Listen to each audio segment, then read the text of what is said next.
We're Chloe and Matthew, two wine-loving foodies who have set out to explore the world one bite, sip and slurp at a time. In this series, we're exploring every iconic wine region in Australia to get a lowdown on the juice, the people and what makes them special.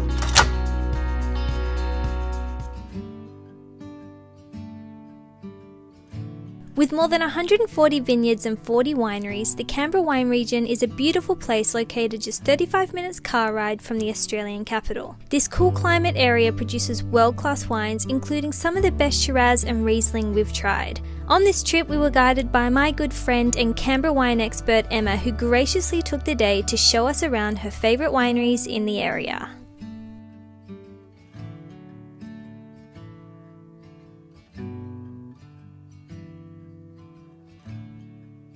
So yeah, this is us, Mount Mature Vineyard. We got first vines planted in 1908, some of which are still here. We're doing some replanting and reworking of varieties here as well. The idea with this vineyard is single site, so we don't source fruit from anywhere else. It's our philosophy to express, this piece of dirt.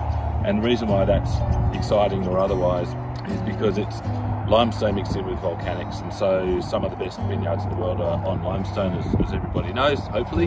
And that was discovered first, so this wasn't a vineyard, this was just a grazing property, and it wasn't like a farmer's idea to just see how grapes go. We already knew that with the limestone here we were going to do something good. If we can grow the right fruit in the right climate that's naturally happy, then Morning.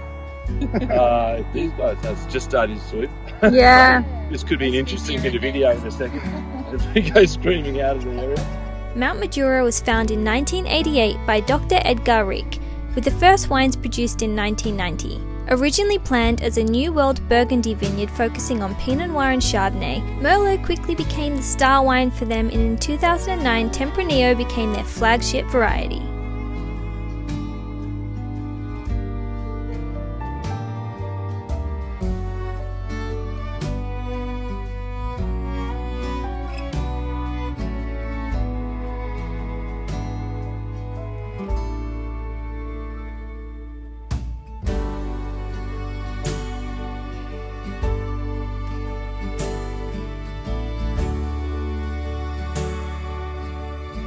Our vineyard's known for Tempranillo. The climate matches perfectly with Rioja, Ribera del Duero in Spain. We are aiming at the real thing. We're not trying to make the lighter medium-bodied styles that Temp can do so well. The beauty of the Canberra climate is that this wine is holding on to fantastic natural acidity and also giving us really beautiful aromatics because of the cool nights and the hot, dry days. Where you might see some Spanish Tempranillo styles where the tannins can be quite abrasive and the wine can be a little bit thin through the middle. The whole is totally filled by big, fat, juicy fruit as well. So we've won lots of awards, get lots of lovely reviews for it, and it's our flagship wine. Yeah, but it's got all the berry up front. You get that front middle, that sarsaparilla, or root beer character a little bit. Yeah, red licorice. Yeah, a little bit of red licorice. Is red licorice a thing in? Yeah, but it sucks. We get Twizzlers. It's not like real licorice.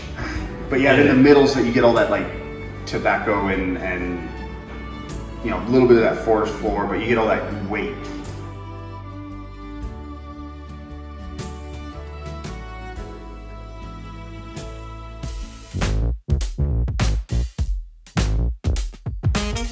Considered one of the first growth wineries in Australia, Clonakilla has built a huge reputation on high quality, complex, and delicious wines. Founded by John Kirk in 1971, their focus on Syrah as the primary wine has created an almost cult following for their limited edition bottles. We were lucky enough to get to explore the winery and taste some pretty special bottles with General Manager David Reist.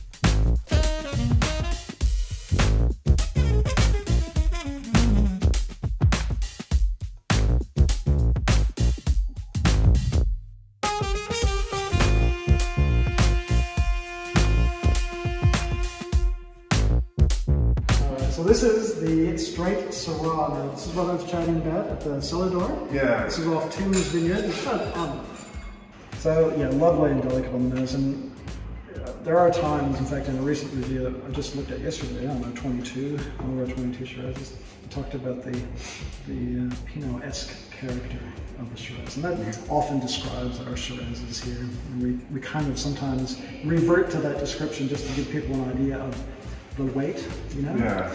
I think certainly. I see what you're saying with it, but yeah. there's always medium body, right? Always medium body. That lovely natural acidity that we talk about. You know, it's beautiful on the palate and it's got cut through, but there's also there's a gentleness to it, right? Never harsh tannin.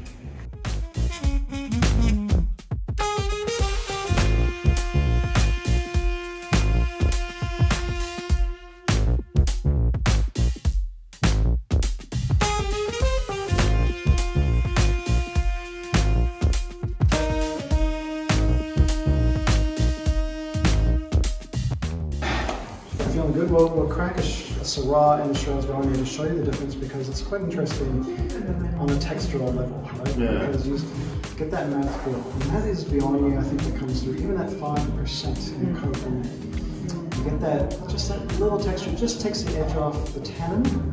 Yeah. And makes them very approachable when they're young, but it gives this beautiful length to it. So there's a silkiness to them. And then the Syrah, 100% Shiraz. It's just a bit more text, a bit more structured.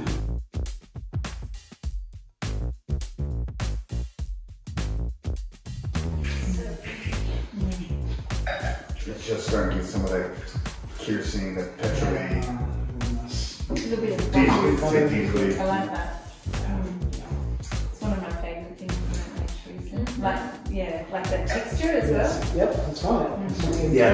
Yeah. That right down in there. Yeah. When you run around talking about Riesling, you know, obviously clay. Everybody talks clay. Yeah, absolutely. Even And with has high and low popularity. Yep.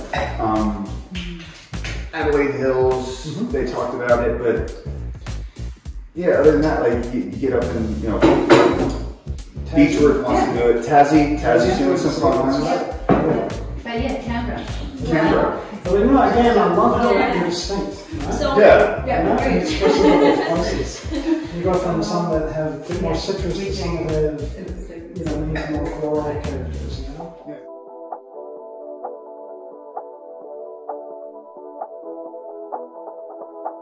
Our last stop of the day was Nick O'Leary for some modern style wines and a delicious lunch to finish off our day with our good friend Emma.